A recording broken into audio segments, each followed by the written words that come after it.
Welcome to Guns and Gear Network, everyone. Appreciate everybody tuning in today. I wanted to talk about camp toilets, bug out toilets, whatever you want to call them. Anytime you can make it more comfortable when you are out in the woods, the bush, as some people across the pond call it, the better off you are. And if you are in a bug out situation, and obviously you're not going to backpack this, so before anybody chimes in with the backpacking thing, this is not for backpacking.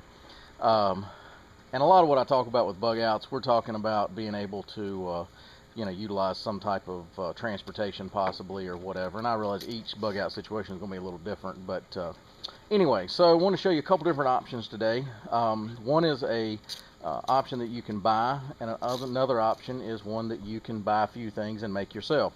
And I'll tell you the advantages and disadvantages of each. So let's first talk about the one that you can buy. There's a few different versions of this and a few different brands, and I don't know the name of this one I have in particular, to be honest with you, because I think it's a generic brand. There's one called, I think, the Luggable Loo, and there's a few others. But the way this works, you just use a 5-gallon bucket, and it has this snap-on piece here that mimics a toilet.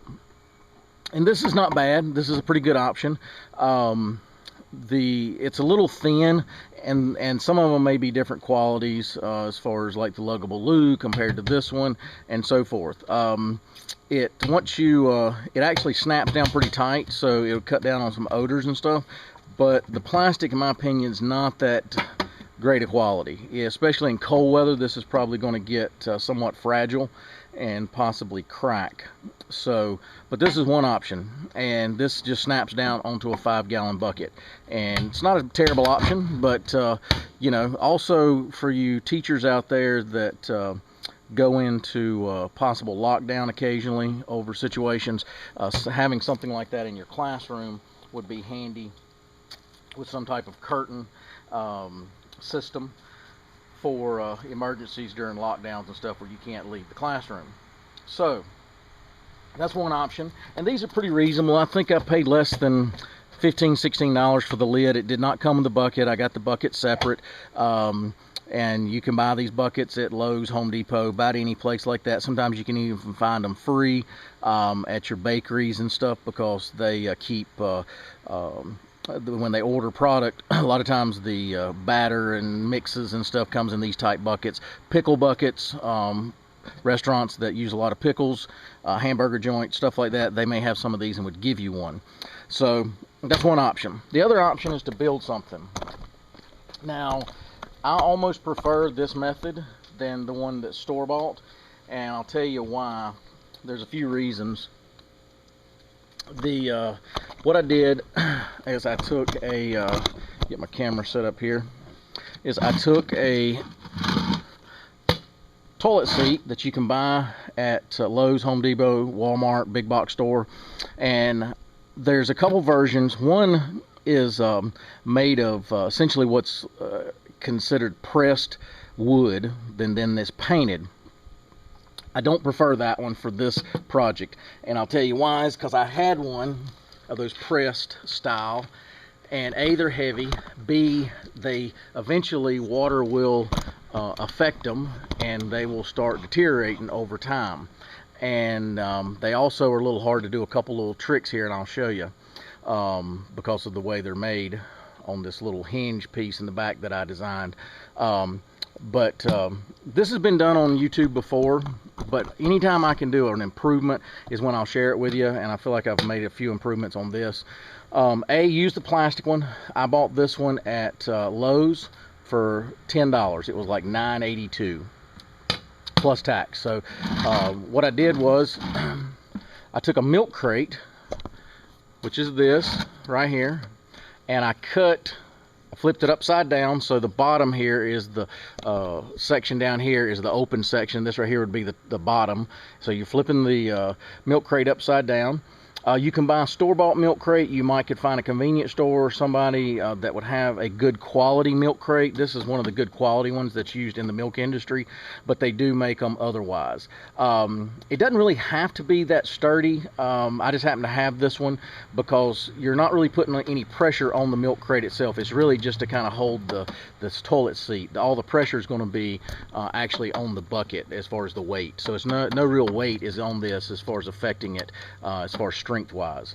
So you'll cut out the bottom, and I just took some simple zip ties. Instead of, some people I've seen try making some kind of brackets over here and slide it down on the buckets and all this stuff. Zip ties work great. You know, if I need to thoroughly clean this somehow or sanitize it, I can pop these zip ties off and redo it without getting the tools out. Just put some new zip ties on.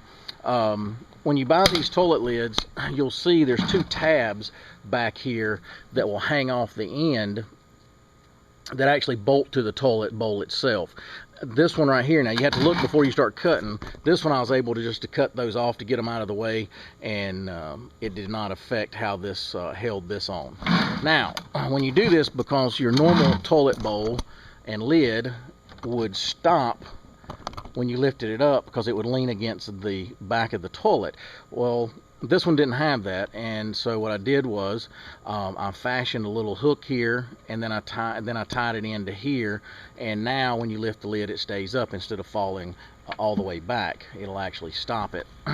So you got that, and see, all you do is you simply slide it onto your oops, sorry guys, onto your 5-gallon bucket, just like that.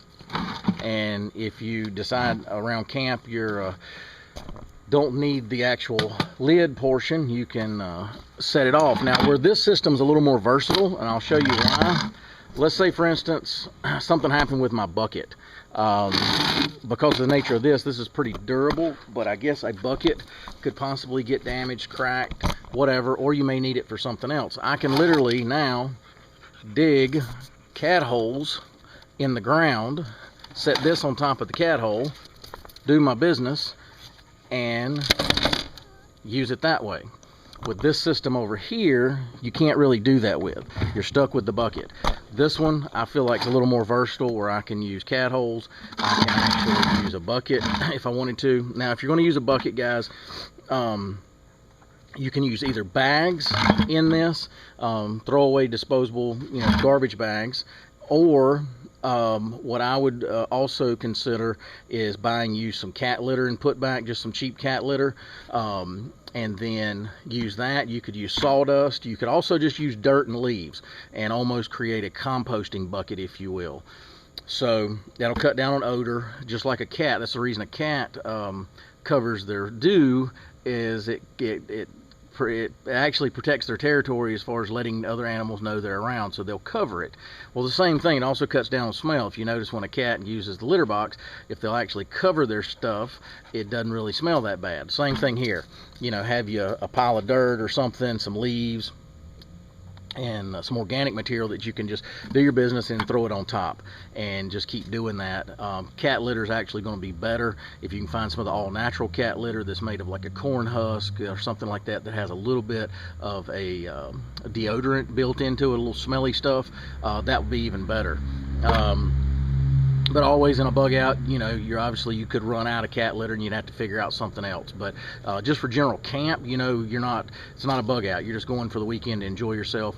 Carry a bag of cat litter and something like this. Also, I would suggest buying, and I didn't set it up today, but you can buy the portable tent / showers that are like bathrooms that are pop-up kind of situations. If you're going to take anybody camping, especially maybe somebody that doesn't mind being with the family, say your wife or something like that, but doesn't really like roughing it, you need to make some comforts. More comfortable you are camping, the more people enjoy it. Nobody likes, I don't care who you are, whether you like the great outdoors or not, nobody likes pooping in a cat hole and that's all you got, it's a cat hole. Or you're trying to poop across a log on the back side of it or something like that. It's not fun. I mean, but this right here gives you an option. for camp to make it close to home, especially when you utilize the actual toilet lid like I did here. Now you are getting as close to home as you can get with a system like that, because you're actually using a toilet lid. And this one is plastic, so it's weather resistant. It doesn't matter if it gets wet or anything. The wooden one that is cheaper, they're about $7, $6.52 or something. So for $2 or $3 more, you can get a plastic one, which is the one I recommend over the one that's the wood that's painted. One like this is going to actually be better, in my opinion, as far as all weather and weather resistant. You could actually leave this out in the weather and it wouldn't hurt anything, because the whole system is plastic. So anyway, guys, I just wanted to share this with you. These couple options you have for a camp toilet, and I thought I would share it with you. If you have any experience with some design you did or come up with, or maybe you improved on a design, be sure to share that with us. This total, the buckets are $5 or $6, and then the crates, you could buy those for $2 or $3 up to free if you could find one around. So again, you're still less than $20 on this whole system here, and then you are around the same price for that one. So it's just kind of your personal preference. I actually have one of both now, so I wanted to share it with you. So anyway, guys, I appreciate you tuning in. If you have any questions, post those below. If you would, like, share, and subscribe. Hit that thumbs up button if you like. That always helps us. And if you give us a thumb down, we don't mind that. Just if you would, give us a little critique of why you didn't like the video or something like that. Just be respectful, and just tell us what your opinions are, and we'll be glad to see if we can improve our videos based on your constructive criticism. I appreciate you guys tuning in today. As always, like, share, and subscribe. We'll be bringing you another video shortly. Have a good day, guys.